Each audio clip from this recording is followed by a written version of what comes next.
Hello， 大家好，我係將軍澳C朗。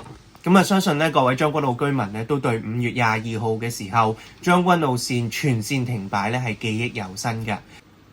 港鐵咧啱啱就公布咗一個最新嘅安排，分別咧就係7月13號星期日，全港市民咧係可以半價乘坐港鐵。第二階段咧就係5月18號至6月15號，但凡你使用八達通喺將軍澳線沿線出入閘嘅居民咧，你只要喺6月15號之前下載咗 MTR Mobile Apps 並且做咗佢哋嘅會員咧，咁你喺20號咧之前咧就可以獲得一程免費嘅港鐵車飛。今日同大家教學點樣下載 MTR Mobile App 領取各位將軍澳居民咧針對性嘅一個嘅補償，有一程嘅免費本地車飛。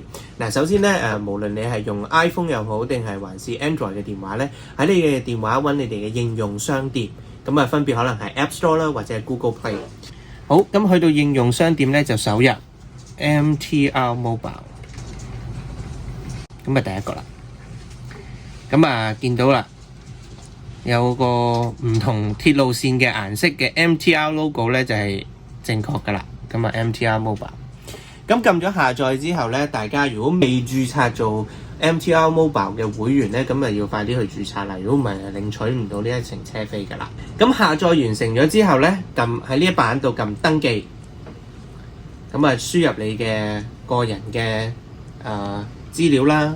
好啦，咁跟住咧就會出現咗個連結八達通，所以咧大家咧如果你係用八達通卡嘅話咧，咁準備定你哋張八達通卡。有兩種情況嘅，如果你係拎住實體嘅八達通卡咧，有機會你嘅實體八達通卡咧嗰個嘅號碼係喺你嘅正面嘅 ，OK？ 咁如果係呢啲特別版嘅八達通卡咧，你哋要揾啦。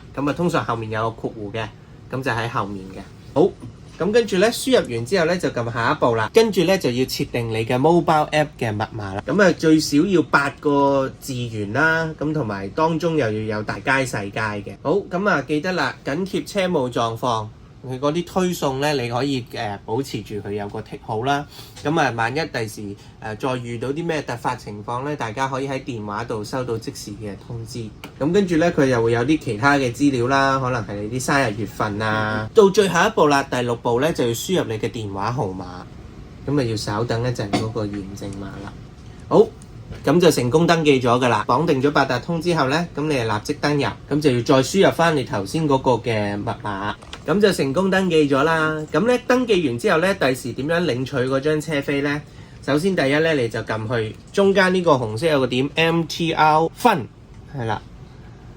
跟住咧呢度有個好似電話數字鍵盤嘅9格啦。跟住咧掃到落去咧，就會見到我的收藏噶啦，就喺呢度。去到我的收藏之後咧，第時就會出現咧領取優惠，咁就係會見到你嗰張車飛。大家咧去到出年1月2號咧都可以領取嘅，係啦。